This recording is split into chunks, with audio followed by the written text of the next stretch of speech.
Thank you so much, Hunter. I am so excited and thank you for that kind introduction. I can't wait to highlight, elevate, and more importantly, amplify the voice of Miss Bri Harmon. And I'm loving your energy. So if you want to accept my application for Instant Best Friends, I think we can do that. Let's do So it. listen, I am excited because we have Bri and Hunter did a great job of really kind of introducing you to who she is and what she does. But I want you guys to show some love to Bri. It's Black History Month. We are amplifying Black excellence. So just put welcome Bri in the comments. Let's go ahead and give her some love. Yes, Bri is here, and let's jump right in. Millennial Mommies Club. Mental health is what we are talking about. In addition to that, family, life, finances, and also relationships. And we truly have an expert here that's going to dive into these topics. So, Bri, I'm just going to jump right in. You could have done a million and one things around the topic of Black millennial moms. Why a podcast? What made you decide to funnel that energy and that vision into a podcast versus a book or versus other events, which I'm sure you're doing that as well? But why start with a podcast? Yeah, so my personal experience, my mental health was terrible when I had my daughter. I graduated college, went straight into the career field, and within 6 months was pregnant. So with that change, I was like, unexpected and didn't know what it was going to look like. So for me, during my postpartum depression, that is where the podcast really was built. I was home, I was alone, I was depressed, I was feeling like I didn't know how to navigate this motherhood journey, and I didn't know what other things to do but just outpour myself to my phone. So I was doing voice memos and I was just talking through, here's day 1 or here's day 3 and here's day 10, and I don't know what I'm doing. And as I'm searching like other moms and other women who are dealing with this in groups and social groups that I can get involved with, I didn't see it. Or I would find some, but I'm reading the comments and it's a lot of judgment, like, oh, your baby shouldn't be doing that, or you shouldn't treat your baby that way. And I felt, well, this doesn't seem like a safe place. I want to be able to share how I'm really feeling, because some days are really like, I don't want to see that baby today. I just don't want to have anything to do with that baby today. But if I said something like that, I'm judged and I'm told that I shouldn't feel that way. So for me, the podcast was, you know what, I'm going to create a space for women to be able to come, feel safe, share their story, share their feelings, share their emotions, and really explain what this motherhood journey is like, especially as a millennial. They love to challenge us and say, we're not like our aunties, we're not like our grandmas, we're doing it our own way. We have more technology, we have more help, but no, it's still tough. The road is still the same, like any mom back in the day or now. Oh, I love it. And the fact that you can be transparent. I think that a lot of times, to your point, if it was a mom or a grandmom, we were really taught to bottle it in and it would manifest through stress, depression, everything else. But the fact that you were able to give an outlet is what is also good. So I'm just curious because I'm a millennial mom as well. I have a 5 and I have a 7-year old. And I am just curious, is anybody else like me and Bri? Is anybody else a millennial mom? If you are, just type Eminem in the chat. We just want to know who else out here is a millennial mom. And if you need some assistance to figure that out, if you were born in the 80s or early 90s, that means you're probably a millennial, right? So 80s or 90s. Okay, so let's go ahead and dive a little bit more into your movement, because I see this as not just a podcast, but as a movement, because I'm sure you're getting emails about episodes that have really like just changed the way we look at being a millennial mom, but more importantly, being a millennial mom. So there's a mom, then there's millennial moms, right? Do you think there's some unique concerns or struggles that maybe Black millennial moms might kind of endure or experience that might not be as apparent or as obvious in other cultures? Yeah, I mean, most definitely. Like I said, the biggest thing is trying to come to those family members and come to those people without being judged. Because a lot of the time, it's more so, we didn't do it that way, or your baby will be fine, or I put the egg over the door and his teething went away and everything. And it's like, Well, mama, I don't do that right now. We have new things. It's elevated. There's more technology. There's more. My diaper pail, I can weave my hand around it and it comes up. I don't have to throw it in a bag and put it outside the door like our parents might have done. So with different things like that, we're facing the challenges of just trying to have that support where postpartum depression, we've been told that that's not a real thing sometimes. I know I've called my grandma and I'm like, I'm dealing with something called postpartum depression. And she's like, baby, I don't know what that is. We didn't have that, or they had it, but they didn't know what it was. So when we think about some of the emotions and some of the things that we go through as women who have children, they don't really recognize it as much. So as a millennial, we're over here trying to create our own lane, create our own avenue, and show that there is something called postpartum depression. There is something about the maternal death rate that we're having with our Black women right now in the hospitals. These are true experiences that we are going through that we want to shed light on and want to be able to expose everyone to, because we need help. Not only that, I've noticed a lot with our millennial group right now, this two-parent household is really being struggled with right now. We're having a lot of millennials who are coming out, and it looks good in the beginning. And by that first year, everything starts to shift. And now what does that look like? So even on my podcast, we brought some fathers in, and we've had 3 Black fathers who come and discuss, where a single father who's raising his own daughter, a married father, and a father who is just co-parenting. What does that look like? And how can we understand our Black men better to help us figure out where we can be stronger so we can stay together and not have these broken homes where now it's a whole nother conversation. You just tapped on so much. Definitely singing my song and doing my dance. Things like postpartum, didn't even know, couldn't even spell it, let alone know what it was, right? Yep. It wasn't a real thing. You just dealt with it. I want to make sure, Bri, that you are getting lots of love in the chat. Literally, Champagne, Moya, Stephanie, Paula is saying, welcome, Bri. So is Leslie. And Linda. Sky is a millennial. Belinda is a millennial. And Ian Smith, I think that's it. She was born in 79. We're going to adopt her as a millennial as well. Yes, Part of that. So there is so much, like you mentioned, that is different from the way maybe our parents, our grandparents, or even how our friends parented, especially now with being, let's say, a millennial mom, as it pertains to the topic we're talking about: mental health, family, life, finances, relationships. Can you tell me, was there like a worse piece of advice that you were giving as a millennial mom, and you were like, and you didn't take it, and you were so glad that you didn't take it? Like, if somebody says, girl, you should do this, and you were like, that doesn't quite fit right with me, I'm not going to do that. And as time went on, you realized in your own, like, I made the right decision. I'm glad I didn't do what the advice was given to me, because it could have been outdated. Anything come to mind? Honestly, a lot of the advice that I've been given throughout this journey has helped me in some sort of way. It has either helped me to use it and apply it, or helped me to be able to say, well, that helps another mom. It's not going to help me, but that helps somebody else. So for me personally, to think of something that I just did not, man, that's one that I haven't gotten before. Some advice that may have been negative that I did not take, but I No, thought, no, no, no, not necessarily negative. It just wasn't the right advice for you. Like, somebody could say, you know what, you need to put your child in public school, and you're like, no, I want to do private. I want to pay a tuition. And okay. you went with that. Okay, I mean, one thing I can speak on was my eating habits for my children.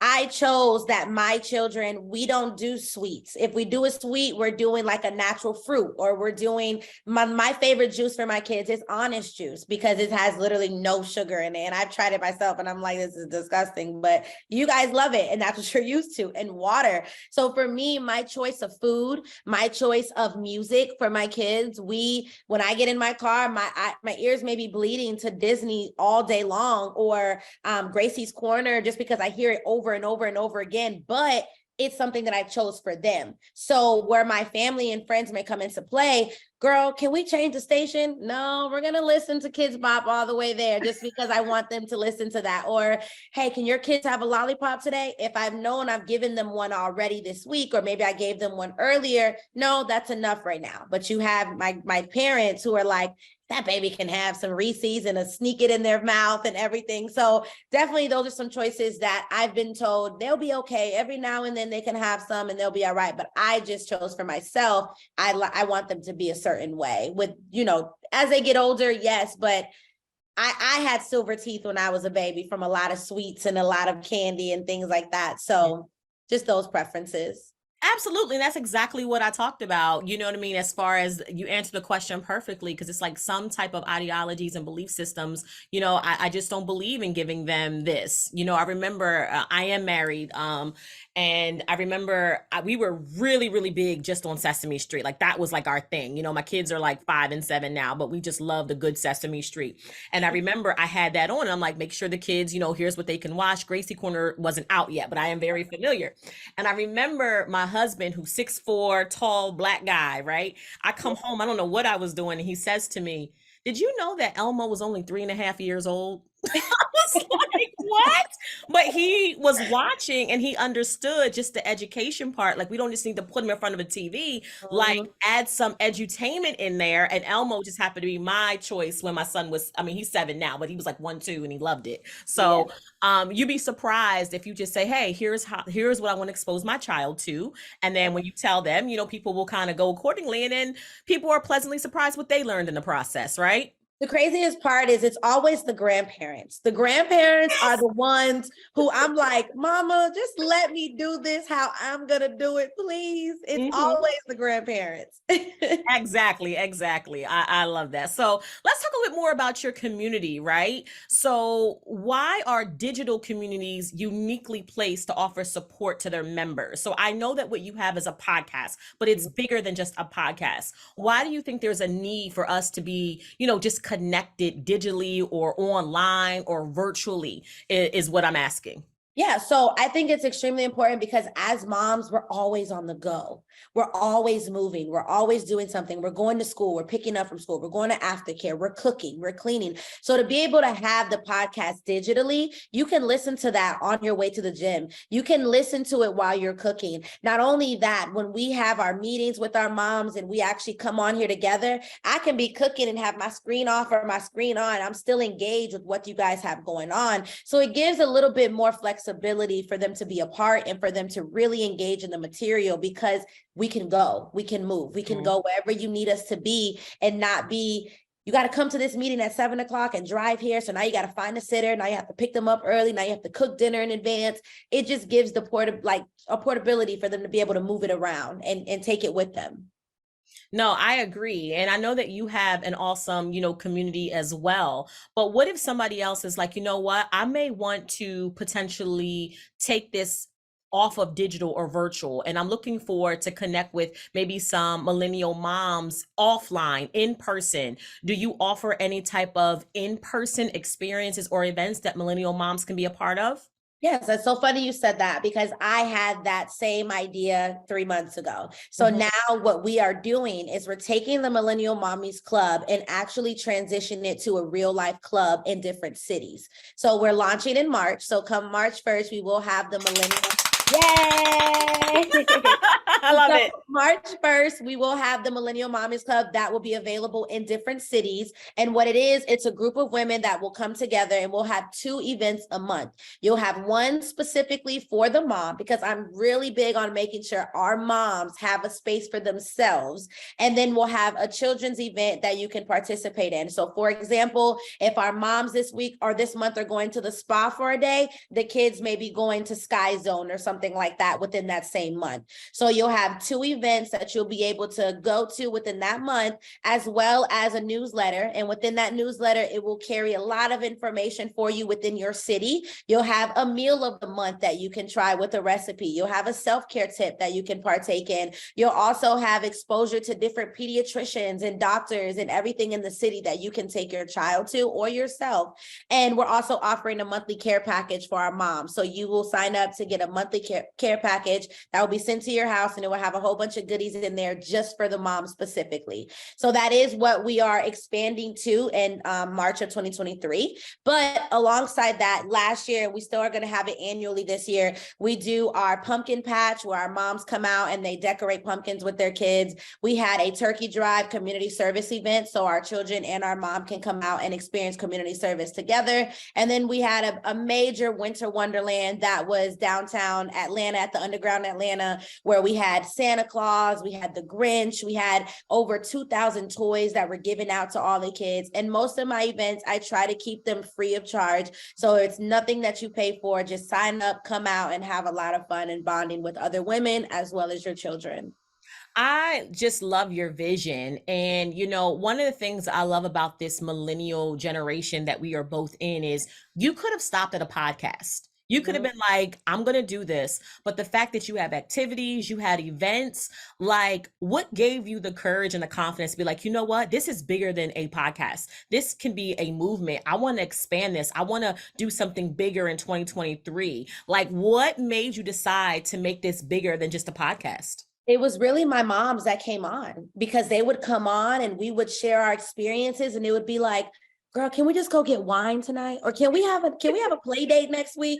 And I would be like, I got so many women that I'm talking to and we're all trying to do stuff and I'm trying to schedule everybody and make sure I can be available. Now, why don't we just have one big event we can all come out to? Why don't we just have one major play date that everybody can bring their kids to? And why not just have some fun in the cities that we're in with our moms? And when I realized that I had other moms in other communities and other cities and states that were like, hey, do you have a Millennial Mommies Club event coming to Florida? Or do you have something that'll be in Vegas? And I'm like, no, but good idea. Let's see how we can make that happen. So just my moms and the community that I've built around me, they just are wanting to connect. And I'm like, how do I make this happen? And it just popped up. Well, I just want to celebrate you because I think that is one of the blessings of being a millennial. I think a lot of times people had ideas years ago or months ago, and we just didn't activate them, right? That we were just like, who am I to do that? And now Yep. we're like, oh, I'm a millennial mom. I can raise this baby. I can throw an event. I can do a podcast. Like Listen, and we you feel that. Go ahead. and you will honestly be surprised because what happens is I am a single mom with 2 kids. Now my daughters are 2 and 3. So I not only do I have the podcast, not only do I have the event, sometimes I'm on carpets. And what I've had to do is bring my children with me. And I've had some moments where I've been told, you know, why do you bring your kids with you to red carpets? And I have no choice. Why are you bringing them to the podcast? There's some episodes where you'll hear my daughter bust through the door and be like, Mom, I got to use the bathroom. And I'm like, I'm in the middle of filming right now. So because of that, we were always thought that, you know, your kids go to school, you don't really have another outside source of income. You just go to work and that's it. But as millennials, we're here to put our foot down and say, no, we can be entrepreneurs. We can own businesses. We can, do our own thing as well as be a mom and still have a life outside of being a mom. That's another issue that we face. Yes. You feel like I can't go get my nails and toes and I can't go have a drink with my friends. I can't have a night where I'm not with my kids. You feel like you're just consumed 24/7 with your children. But I'm here to give you guys the moments and the experiences to say, no, we can have fun too. We're still ourselves. We're still human. We still are somebody. We're not just that mom. We're not just that wife, but we are ourselves and who we are too. I love it. And I want to say thank you on behalf of everyone who's listening. And even I know that you probably get this for showing us the human side of being a mom, right? Like it's okay to be like, you know what? Y'all getting on my nerves right now, or I need a drink, or I love you, but you need to wait for a second. Yep. And sometimes I think that when we do become moms, it becomes our whole identity, right? And we don't have anything else outside of that. So I love the way you just beautifully explained just the diversity of being a mom, but also a millennial mom that sometimes we're very linear. I'm a mom. That's what I'm doing. And it's like, no, there's different aspects of you. So I want to let you know, Bri, they are loving you. I want to give you some insight from what's going on in the chat. Champagne says, child, and she spelled it all out. She said, child, I am a grandma raising a grandson, and I feel like I'm a millennial. And how I have to parent. These kids are different. And though I'm not in the age group, I have to adopt the mindset versus my Gen X authoritarian mentality, which doesn't work with these kids today. Tips on teaching independence, but yet still respecting authority. I want to say her name is Bayana. hopefully Okay. I'm saying your name correctly. She says, I'm loving this, loving the conversation. And Miss Smith, Ian Smith, says, very awesome. We need what you're doing in rural places as well. Wow. So they picking up what you putting down. I just want to let you know that they are loving this. And I will say, even with our Winter Wonderland, that was one of my biggest, I would say, my happiest moment, because we did do it in a rural area. We were right downtown. So a lot of our kids and our families that came, they were families that are in, low poverty areas right now. And they were challenged with getting Christmas gifts. They were challenged with just giving their kids an experience to make s'mores. Some kids had never even made a s'more before. There were some kids who we were making ornaments, and they were just loving the fact that they had crayons and markers, and kids were asking, can I take these home with me and take them, have them, as many s'mores as you want. Families were coming down, and moms were just like touching my shoulder, like whispering in my ear, I didn't have money to buy my kid a gift. And now I'm getting to it, and I'm getting emotional because it really touched me to be able to give those kids what they received and have it. And they came back for seconds and thirds, and we gave them the presents. We gave them the experience, because I knew in my heart that I could have been there before, and I was going down there when I lost myself with my children. And I was in that same boat of losing my identity, figuring out who I was, figuring out what I needed to do as Brianna. So when I did that in December, that really just pushed me, and I knew, okay, this is what I'm supposed to be doing. I honor you, because we don't, 30 minutes is not even enough time. I'm like, Damn. I'm just so grateful for Power to Fly, and I want to stay connected because our stories are so similar. Of it's almost just like, what is happening with me, right? Like, what's going Yes. on? Because I believe that, especially the millennial, we're a lot in control, and we have things going on. And then when motherhood hits, it's like, wait, this is different, and not even. You have a 2 and a 3-year-old. I have a 5 and a 7-year-old, but they were 14 months apart. So I Yeah. was just like, what is happening, right? Like, and I felt like alone. So I so just honor you. I appreciate your vulnerability. I know what it means to be in a situation, and it's just like you need and you don't have, and somebody supplies that need, right? Like, and you didn't say anything. So I just feel you on that. I want you to talk about just the relationship really quickly in regards to that millennial mom. And she is almost trying to be superwoman. She's trying to manage the finances, she's trying to manage being a mom, she's trying to run this business, and she is overwhelmed, and she is at this talk right now, and she came specifically for you. She wants a tip, a tool, a nugget. How do I manage all of this? How do, especially as a Black millennial mom, how do I keep my edges? How do I not go crazy on these kids? Yeah. How do Yeah. I run this business? I feel like it's just like I'm an octopus. I got all these arms. Yeah. What would you say to her who's just like, I'm just trying to manage this so I don't fall back into postpartum, or I don't feel like I'm inadequate because there's so many moving parts? Yeah, honestly, grace. Grace has been my word. You give yourself grace in any and everything that you do. If you have a list of 10 things, I got to do laundry, I have to cook, I have to pick up my child, I got to take them here, I got to do this and do that. If you did 2 of them out of the 10, baby girl, you did it for the day. Close it up. You'll get back to it tomorrow. Just give yourself that grace to understand that it's not going to get done the way you want it to get done every single time. And the one thing I always love to say, there is no rule book to this motherhood journey. There is no rule book. So there is nothing that I can tell you to do that may work or may not work. All we can do is just literally roll with it each and every day. So putting grace on your days is going to help you push. And for my grandma out there who is raising these babies, giving yourself grace as well, because you also deserve grace for taking on this role and also applying it to now this new generation, because these babies ain't the same. You are right. Especially them COVID babies, because I have one and they a little different. So honestly, just grace, patience, and understanding that there is no manual. It is going to be tough. It is not going to be easy, but all you have to do is keep going, because you're giving them the tools each and every day. Oh, Sometimes things can be something as so simple as grace. Mhm. So let me know, are you with Bree? Are you going to give yourself grace? If you are committed, because you know we are hard on ourselves. Sometimes Yeah. nobody has to beat us up, nobody has to bully us. We will do that in our own mind, right? We will do that to ourselves. So if you are committed to giving yourself grace as a mom, as a millennial mom, grace in your finances, grace in your relationships, I want you to type grace in the comments. I'm just curious because that was just words of wisdom right there. I mean, we can all just go to sleep and go home, right? Grace, that just touched me. And I know that we only have 4 minutes left, but I want to ask you this because I feel it. And, you know, I've worked with Power to Fly and I love how they just kind of give me some autonomy to kind of go my different way. Yeah. It's not on the sheet. However, I can just feel it oozing.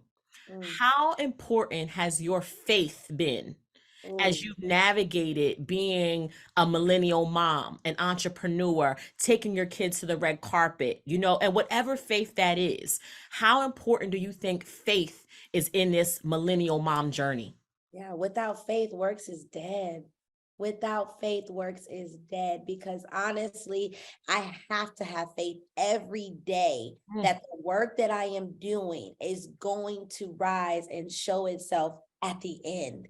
So without my faith, without talking to God Himself and telling Him, listen, God, I need you to pull me out of this tunnel right now. I am down. I am down and low as I've ever been. And then it was a ripple effect on my second one, and it just continued it. I felt like postpartum was who I was. There was nothing but depression over me.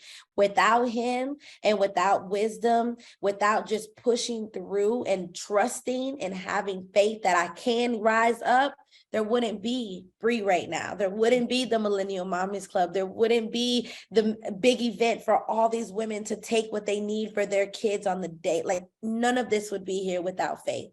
It took faith to be able to say, I want to do this podcast and I want to get it where I want it to be. And within the first, we did one pilot of it and Ebony Magazine picked it up and we were on Ebony Magazine's podcast network. So that faith, I'm thinking I'm just about to put it on YouTube and put it on Apple by myself, but I had a brand behind me that believed in it. And it was the faith that was able to push it forward to be where it is now.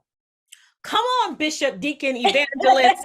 Listen, I want to just pass the offering plate. Listen, Power to Fly, let me be on my best behavior so they invite me back.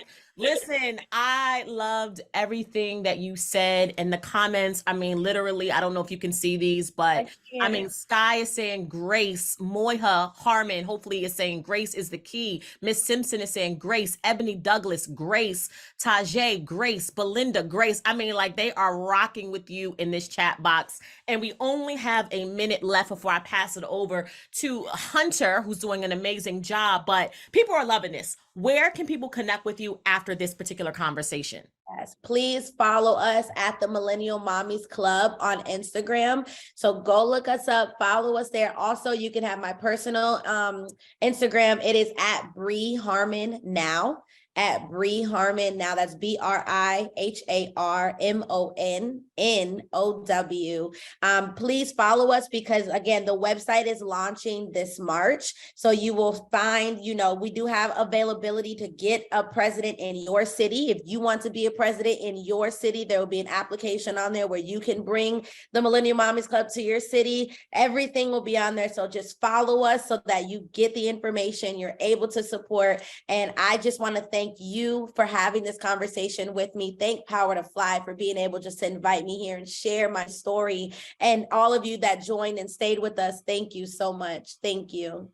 Well, listen, it has been my honor and my complete pleasure to share energy with you today. I am so grateful every single time I get to moderate or have a conversation. Powderfly does a great job of just connecting awesome and amazing people, and they did not disappoint. So everyone who is here, I want to say thank you so much. We are amplifying Black excellence, not just today, not just in February, but every day, all day, and twice on Sunday. So with that being said, make sure you guys go ahead and connect with Miss Bri Harmon. I know that I will. I wrote it down, and I wanted to say thank you for joining us, the conversation. And remember, like Bri said, give yourself grace. Hunter, I want to bring you on back so you can keep the conversation going. And Bri, again, thank you so much for your awesome and amazing voice. Thank you. Thank you both so much. Quinn, can we get one more of that cue? Come on. Yes, yes, come on. Slap happy grace. Come on. I love that. That was so beautiful. Because this is actually the last talk of the day. So Quinn, how can folks stay connected to you as well? Because I always love listening to you, having you here moderate talks. I mean, you just bring so much of, we talked a lot about authentic selves today, and like you beam that, you are an example of that, you are a leader in that. So I would love for folks to be able to connect with you as well. Yes, LinkedIn. I'm Quinn Conyers on LinkedIn. So if you want to connect with me there, if Instagram is your place of choice, Quinn.Conyers on Instagram. So yeah, that's where we can connect. Definitely stay in touch. I love Power to Fly. Everything that you guys are doing is just amazing. So if you want to connect with me, definitely Quinn Conyers on all social media platforms. Look for either a head wrap or some purple lipstick. It's probably me. Purple lip. We need to add like a part, because now look at this merch store we got up. I'm just gonna keep you guys here if you're keep you all here with me. Okay, we're selling stuff. We got merch store. We're gonna add that lipstick from Quinn's line soon. It all goes to a great cause, you know, for LGBTQIA talent with a focus on economically empowering the transgender people. So all this cool stuff. I love these little baby onesies down here. These really got my eye. We're talking about the Millennial Mommies Club. Maybe some of you millennial mommies want some of this. There's also great t-shirts. You could cut it into a cute tank, you know, workout jersey, whatever, you know, make it yours. So we got those. So folks, this has been such a great day today. Thank you, Quinn. Thank you, Bri. And thank you so much for being here. And we hope to have you both back. And I just have to say too, Bri, thank you so much for your candor with your experience and what that post-traumatic you know, that postpartum, excuse me, you know, is very real.